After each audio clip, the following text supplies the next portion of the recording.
Voilà donc un petit complément de l'article intitulé Qui veut faire la bête fait l'homme, hein, paru dans la semaine vétérinaire de janvier 2012 aux éditions Walters Clouvers. Je dois d'abord donner quelques explications sur mon titre, qui est un pied de nez à des débats à caractère philosophique qui veut faire l'homme fait la bête. Ici, le débat est bien plus trivial, car mon photoreportage porte sur l'activité de Patrick Chen, vétérinaire ostéopathe, l'un des 10 à 15 vétérinaires ostéopathes français autorisés à exercer en ostéopathie humaine après avoir obtenu leur diplôme de DO, diplôme qui leur permet d'exercer sur l'homme. Cet article est une réponse à la déclaration de Mme Tannenbaum, adjointe au maire de Dijon, qui a fait un buzz sur Internet en déclarant que les vétérinaires ruraux pouvaient constituer une alternative à la désertification médicale. J'ai donc voulu essayer de voir un peu comment ça se passait dans le cadre très original de l'ostéopathie pour ces quelques praticiens vétérinaires qui reçoivent des patients humains. Vous le voyez sur ces images, les patients sont reçus par Patrick Chen dans une salle spéciale. Elle se déchausse, ce qui d'ailleurs n'est pas toujours aisé pour qui est plein de douleurs osseuses. Le patient s'allonge après avoir exprimé sa souffrance. Et j'insiste sur ce mot souffrance parce que on entend dans cette salle réellement la fatigue de la douleur chronique qui est très très lourde à porter. On voit ici Patrick discuter avec sa patiente pour lui demander en fin de séance un petit peu quels sont les changements qu'elle peut constater après tout ce qui s'est passé. Voilà. Alors Patrick a une pratique très très singulière car il associe à la manipulation des corps un chant diphonique, celui que vous avez entendu. Il associe à ce chant la vibration qui aura pour fonction de faire lâcher les tensions plus rapidement par la résonance.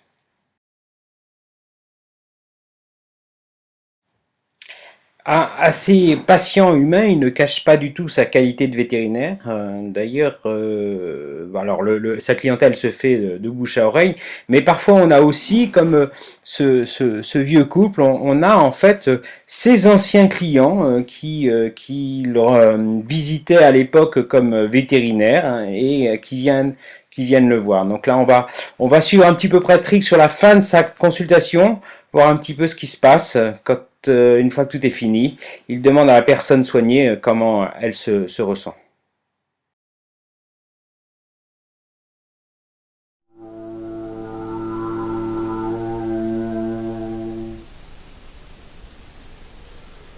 Voilà, comment vous sentez-vous? Eh bien, bien. Bon, Fait. comme une petite jeune, non, quand même pas. Non, mais l'autre fois, ça me l'a fait. On aurait dit que j'avais 50 ans. Au chemin de Gajan, ça m'est venu, ça. Oh, ben alors, on va atteindre 40 cette année, hein. Allez. Levez-vous, marchez, dites-moi si vous sentez une différence. La tête tourne pas trop? Non, Non. non, ça tourne pas trop, non. D'accord. Ah, je m'étais sentie dépassionnée, je croyais que je l'avais laissé. Non, ça tourne pas trop. Enfin, c'est juste, et Bon. Et Mais vous en voulez fait- encore mieux ou pas? c'est mieux, c'est mieux. Oh, allez. Allez, à revoir d'ici un mois quand même, hein? Oui. Alors attisé par la curiosité, j'ai voulu en savoir un petit peu plus et j'ai questionné l'un des patients qui est venu, qui avait amené précédemment un chien, à Patrick, pour le faire soigner. Vous avez dit que vous aviez eu affaire à Patrick pour un chien, c'est ça? Chien, ouais. Voilà, et c'est suite à ça que vous revenez. Mais je l'avais parlé, et puis voilà, j'ai pris rendez-vous, quoi. D'accord, et c'était il y a longtemps ça ou? Oh, ça va faire 2 mois et demi, 3 mois.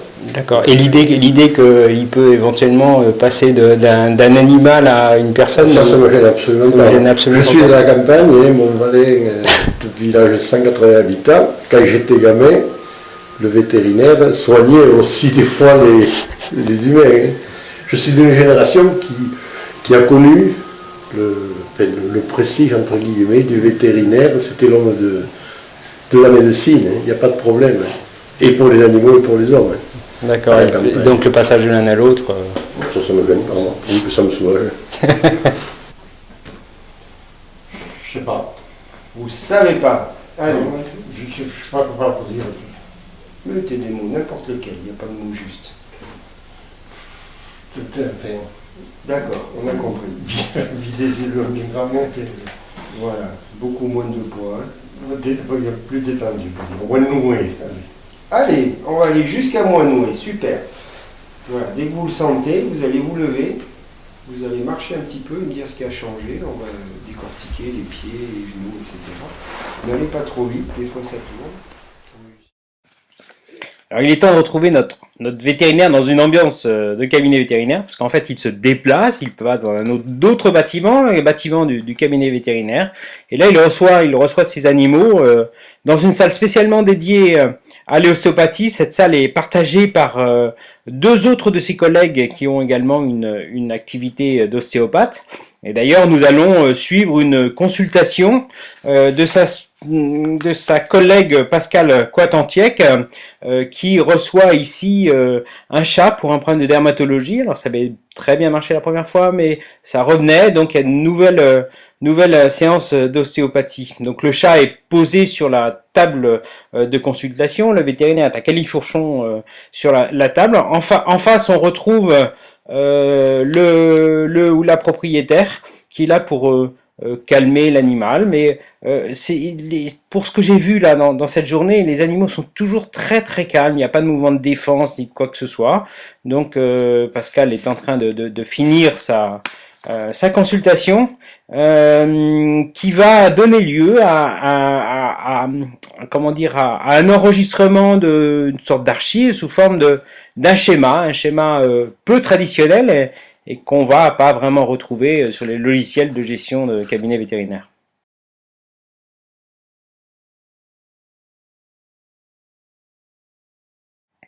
Alors, on comprend que pour la partie vétérinaire, c'est pas toujours objectif, il n'est pas toujours objectif de voir l'effet que cela fait. Là.